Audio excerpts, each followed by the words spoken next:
Flood control project nga nagkantidad og kapin sa 60 milyones pesos sa Barangay Tisa, Cebu City, gi-inspeksyon sa mayor. Alan, aduna bay timeline nga gihatag si Mayor Archival kanus sa mahuman ang maong proyekto? Ses ang gipangayong timeline ni Mayor Archival nga sa di pa motapos kining tuiga mahumana unta ang kining naasong flood control project sa Barangay Tisa.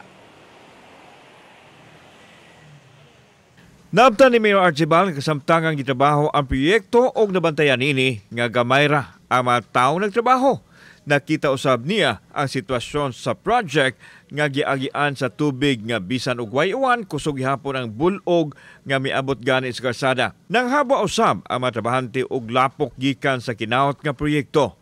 Naabtan sa mayor ang anak sa kontraktor nga si Engineer Harrison Arante diin nagpakisayod nga nung nadugay ang paghuman sa proyekto nga niabot na gani og 5 ka tuig. Sa may tan-aw ninyo kano sa man ni mahuman? Karon Mayor amo ni gipaningkamutan na within this this year? Yes Mayor na mahuman amo ni Mayor. Ato ning human no. Ato ning human no engineer. Kinsay nga sa inyong tagiya? Si Enrique Arante Mayor. Arante. So ato ning pangitaan og paagi kay hasol kay ni imagine nimo ang tanang mga tao gikan sa babaw moagi dinhi no.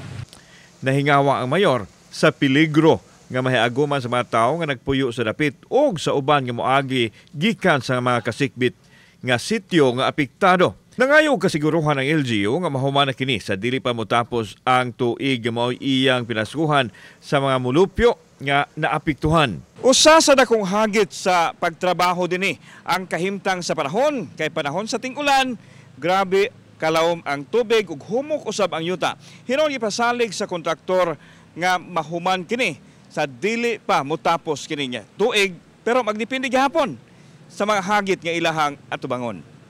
Matod sa anak sa kontraktor nga naa sa 80% ng kumplito ang proyekto. Gawa sa bulog sa tubig, problema usab sa kontraktor kung asa ilabay ang hinabwa nga lapok nga baho kayo. Nihangyo unta sila sa mayor nga matugutan nga makalabay sa SRP apan ala sa mayor kabahin na sa ilang kontrata ang mangita o kalabayan sa ilahang hugaw gikan sa proyekto. Ato gining pa anhian no kada semana kinanglan na ilan ning humanon kay ang promise ni engineer mahuman ni mapay Pasko. Atong yatag pinaskuhan engineer ha Inas Arante. Amo ni gipaningkamutan rod karon sir. Amo ni gifokusan ron kay di mo basta-basta gud nya karon man gud na timingan na bati ang weather ba. So ang sitwasyon namo diri kung mag-uwan limpyo nya mo kung kwan siya sir kung mobaha siya mobalik zero gimigid. Samtang dako ang pasalamat sa mga tao nga nakita sa mayor ang kahimtang nila og nang hinaot nga hingpit na kining masolusyonan. Mayor, salamat Mayor. Ang usa ka leader nimo nga nagpasalamat si Chupilo o si Panpilo. Di pa motapos kining tuiga mahumana unta ang kining naasong flood control project sa Barangay Tisa. Daghang salamat Alan Domingo.